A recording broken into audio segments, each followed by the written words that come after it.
Welcome to my tutorial, Become a Programmer Dart Programming Bootcamp. So what are you going to learn in this tutorial? We're going to take a look at the Dart programming language. Dart programming language is made by Google.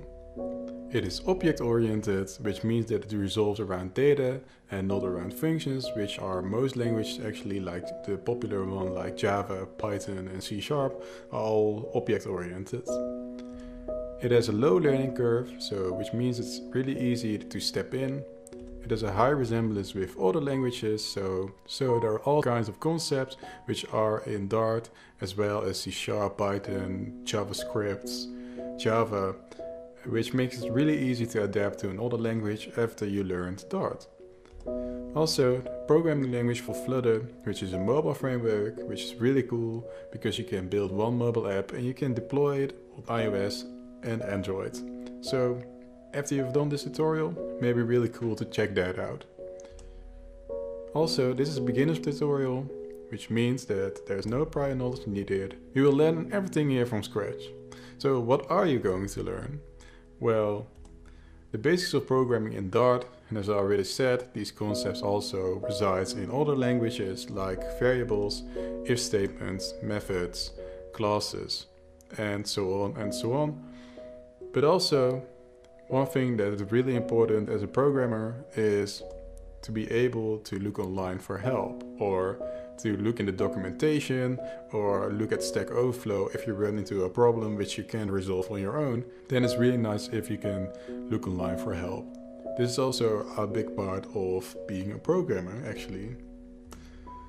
Also, why programming? Well, for me, that is of course, what makes programming really cool in my opinion is that you need a laptop or desktop, some knowledge, so how to program, a good idea, and with some extra skills you could be the next Airbnb or Spotify, because at the end of the day these are applications built by software engineers.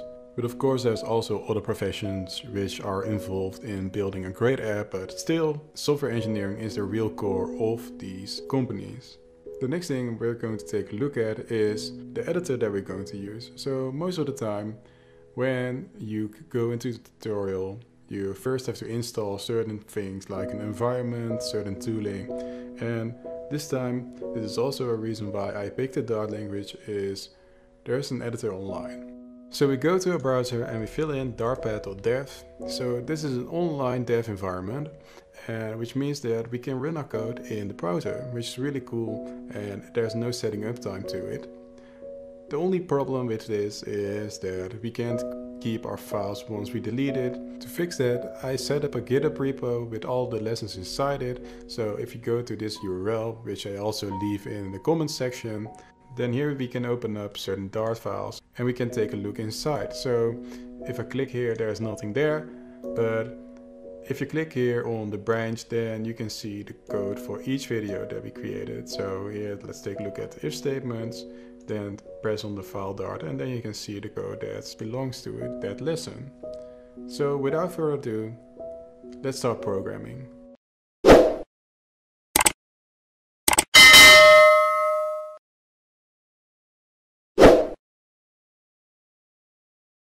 As I told in the intro video, we're going to program in a website.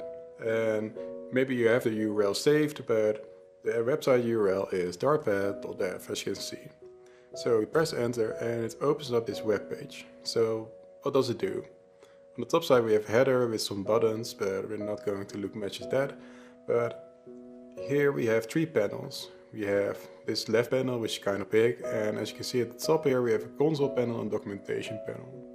This left panel is our coding panel. In here we're going to put the code that we want to execute by the web page. And the values that it's going to print out to this console window. If we click on certain stuff, we can see a little bit of documentation, and it also shows us a link where we can look for the right information. So if I, for example, press on this print, it's going to show what this print actually is. So it's saying that it's a function, and what it does, it prints a string representation of the object to the console. If we click here, it opens up another website, and here it shows the Dart core library where this print function exists in. But enough of that, let's go back to our Dartpad window, and what we can do now is click on this run button and it will execute the code that is between this bracket and this bracket. So let's do that. Let's press run, and it says hello 1, hello 2, hello 3, hello 4 and hello 5. Well, it does that because of this print statement right here. As we saw in the documentation, it prints a string representation of the object to the console, and that's what it's doing right here. But for you to understand this, you might need some experience in coding, so the first thing I'm going to do is delete this. So, boop, that's gone. And what we're going to do is create our first Hello World app. And it's actually really simple. What we do is we type print when we want to use the print function again. We open up double quotes, so it's going to add 2 double quotes, and we're going to type in between what we want to print out to the console. So, hello world. And as you can see, there's a red line under this bracket here. And if you look at the right bottom, you can see expected to find a semicolon, line 2.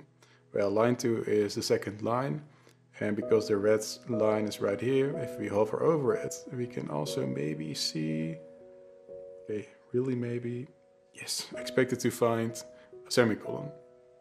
And what this semicolon does, it tells the editor, in this case, or this web page, that this is the end of the line. In coding, the semicolon is really standard. If you don't put a semicolon, it doesn't know it's the end of the line.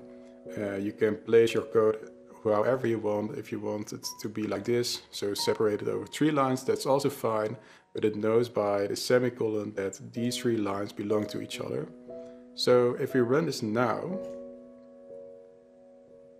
you can see that it prints out hello world. So that's quite a nice start. In this video, I want to talk about explicit and implicit typing, but especially explicit typing. So what is explicit typing? Well, in our last video, we used the var keyword. And the var keyword is a form of implicit typing. And what the compiler actually does is, based on the input, it's going to say what type this var is going to be.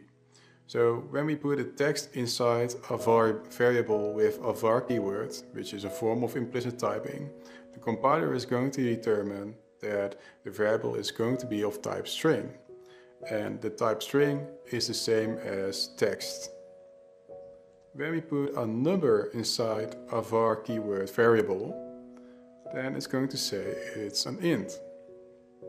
I'm going to show you that by going back to our code. And when we click on this hello text, you're actually going to see that it says string hello text and not var hello text. Also, when we click on the number, you're going to see that it's saying int number and not string number. This explains the error that we get when we put back the text 5, trying to put it inside a number instead of a number itself.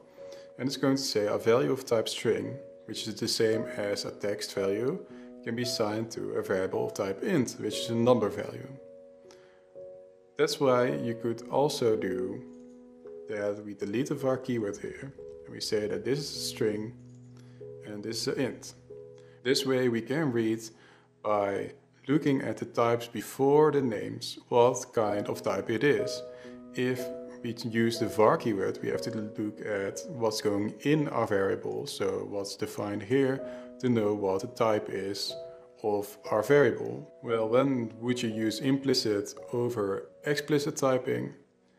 In this case, I would be fine if there is a var here and here, because if you look at the inputs, it's really quick to determine that this is going to be a string and this is going to be a number.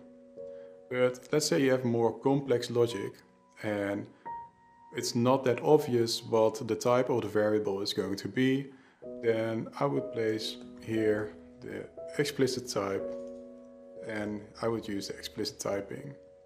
Well, there's one thing to bypass this problem, and that's the dynamic keyword instead of the var keyword. And what a dynamic does, it doesn't matter what type of input you put inside a variable. If you run it now, it's going to run, But the problem of a dynamic is that you're entirely not sure what's inside your variable unless you're going through your code, and you're not going to see it quick by clicking here. As you can see, it now says dynamic number. And that's why I don't recommend using this. Sometimes, in some cases, it's handy, but overall, it just makes your code really difficult to read and to understand what is happening. And you would have to really look into your code to know what is happening to our dynamic variable. So I would recommend not using that. You can forget that. But still, I had to show it. And we use explicit typing here, or you can use the var keyword as I just said. And let's delete this. Well, you have other types which are known as primary types, which are much used just as the string and the int. And one of these is the boolean.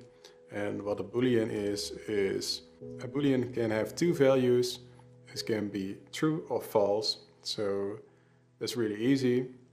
We can set it to false. And if we print that out and run the code, then you can see that it's going to say false. Thank you for watching. Don't forget to like and subscribe.